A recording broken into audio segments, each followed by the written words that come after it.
Hello and welcome back to the Craft Mansion. I'm David, and I'm finally back with using some foam.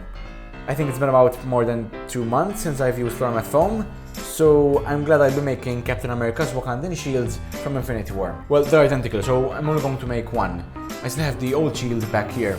And speaking of the old shield, I do have a tutorial on how to make it, and you can find it right here, somewhere up there, along with other Marvel props in this playlist. If you would like to see more Marvel projects, give this video a thumbs up. It's actually quite easy because you can just go underneath this video and then click on the thumbs up button. And it coincidentally is next to the subscribe button and the notification bell button, so you can also ring those as well. Anyways, along with the return of foam, we have the return of contact glue. Yes, it's contact glue time. Contact glue! It's contact glue. Look, I'm sure I'm not high on glue fumes, okay?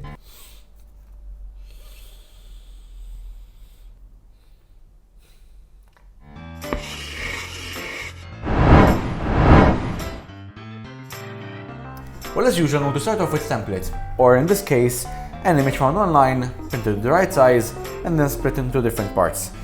It's pretty easy because you just have the main part, then the part that goes at the top, and then the two fangs, one on one side and one on the other side, and that's pretty much it. Then there's other layers and panel lines on the base layers. And for that I planned out a number system where I have 1 is the base layer, and then 2 is another layer, 3 is another layer, and so on. And then on the larger piece I have the 3 as the base layer, and then 4 and 5, and so on. I started by tracing the entire image onto floor mat foam. This one is 1.4 centimeters thick, or about 1.4 centimeters anyways. I'll be making a template for all the parts, so if you would like to give this proper go, contact me on either Facebook or Instagram. At the end here, I didn't mark the 2 extended edges, but rather the straight one underneath. So, as you can see, it's straight. I traced the whole thing once from each side, and then cut both pieces. At the center, I created a bevel on the bottom, since the shield is not flat. Then I sanded the edges for a cleaner look. I applied contact glue to both surfaces, and let it dry for a bit. You don't press both of them together while the glue is still wet. I also made some alignment marks, so as not to end up stretching one side more than the other, and hence warping the whole thing. And then I attached both parts. Then I traced the smaller part from each side onto some more foam. Then I cut it and cleaned the edges. Now these pieces need to be thinner, about 7 mm thick, so I leveled my pen to that height and marked the whole edge. I cut off the excess and sanded the surface. Of course I beveled the center and then glued both sides. Finally, I glued the 2 parts together. Moving on to the details, I traced all of them twice onto 2 mm EVA craft foam. For the center parts, like this one, I traced one side, flipped the paper, and continued tracing. I also made a V cut down the middle on the back, to be able to bend the foam and still have a crisp edge.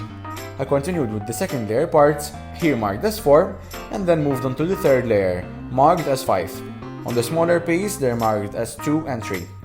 Lines which were inside the template had to be traced by poking holes in the foam. So most of these are already traced, but there's this piece over here that's 2 layers thick on its own. What I mean is, for example, there's the base layer, okay? And then there's this larger piece, for example, over here, and then on top of that there are the details. Over here we have the second and third layers, they're both the same. I wish I had 4 mm thick foam, but I don't, so I have to use 2 layers of 2 mm foam. I traced the pattern twice for each side, and then glued 2 layers together. To reduce the distinction between the 2 layers, I sanded the edges. Next, I marked all the panel lines which happened to be on the same layer. I poked holes to mark the lines, and then joined the dots.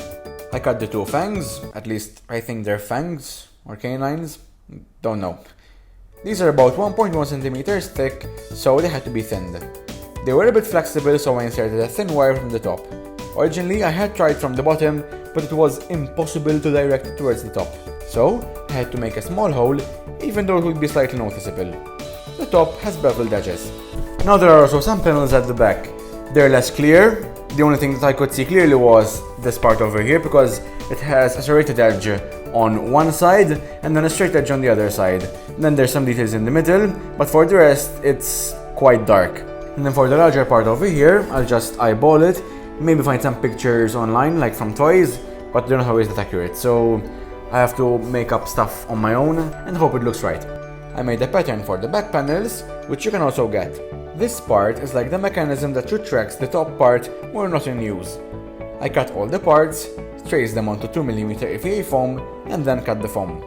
So now all the parts are finally finished. They're back here. All of them. There's the parts at the top and then the ones at the bottom. But it came at a great cost because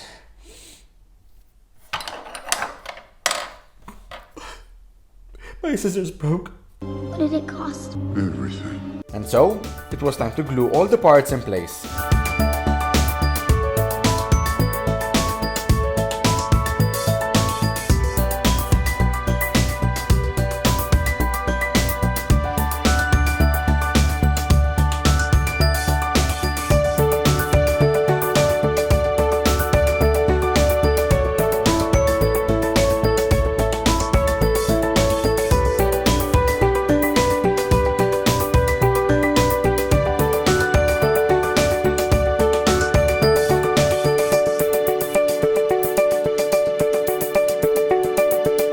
Not all the edges were equal, so I sanded the excess.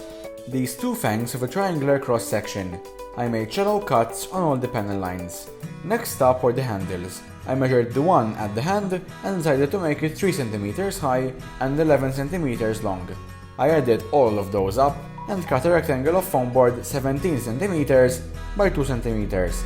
I measured 3 cm from each edge and made V-cuts at each one to be able to bend the foam board. When I tried it on, I realized it was too shallow, so I made another one, this time 4.25 cm high. To make the middle part thicker, I added another rectangle underneath. Then, I covered the entire thing with craft foam, but removed the parts covering the corner to be able to apply hot glue. I hollowed the floor mat foam to fit the foam board, filled the areas with hot glue, and then pressed the handle in place. The craft foam was bothering me at the corners, so I covered it with a paste I had made from white glue and foam dust. This template is for my forearm. You may need to extend it or shorten it. I traced it once on a piece of yoga mat foam since this is quite soft. Some more contact glue and the first layer of the handle was firmly in place. I hollowed the foam outside this layer and glued on a piece from an old belt of mine. This is the real strength of the handle. The foam acts more like a cushion. More fangs. This time 8 in total, and made out of 2mm foam. Everything was glued on, so then I used the heat gun to seal the foam and open up the panel lines I had cut earlier on. I've painted the whole thing in matte black. I didn't use gloss because I think matte looks better. And now the next step is to paint the silver details. Instead of paint, I decided to use this marker to color in the silver parts. It works really well, since it's quite liquidy and easily sealed after 1 or 2 coats. I pushed the nib quite a few times to get some ink out and then used a thin toothpick to color the hard to reach areas, like these corners. On larger areas like this, it needed about 2 coats to get a solid color. Using the same ink, I dry brushed all the edges to create more detail. Dry brushing is a technique where you wipe off most of the paint to leave a near dry brush. The silver against black really brought out the smallest details, even the small teeth at the back.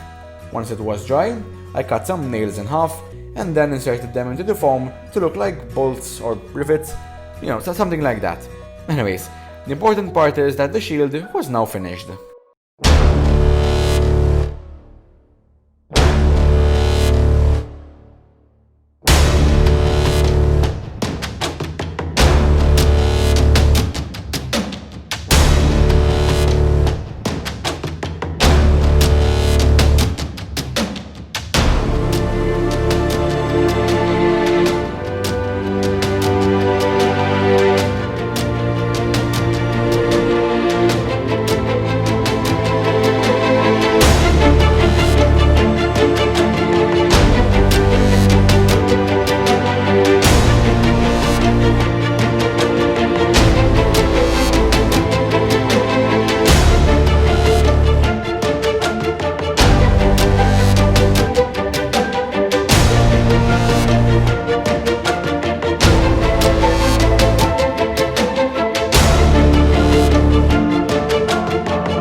I love working with props that are made to look like metal, because I love the effect that silver dry brushing creates on the prop.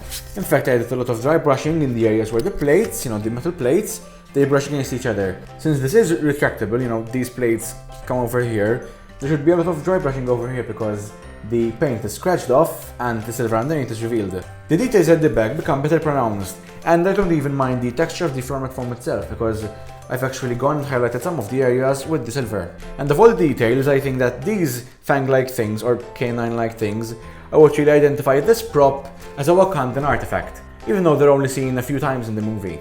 Just like all Marvel props, you'll find this video in the playlist I mentioned earlier on in this video, and if you would like to see more Marvel props, give this video a thumbs up, and leave a comment down below with props you would like to see me do next. This prop was actually requested in a comment. I do a lot of Marvel stuff. If you're not subscribed already, here is the subscribe button, and here are some more videos from my channel, and until next time, this is Cap's Wakandan Shield, I'm David, and this is the Craftmansion. What kind of shield is this? Everyone calls these shields, but to me they look like enlarged forearm guards because, well, you can't really hide behind these, can you?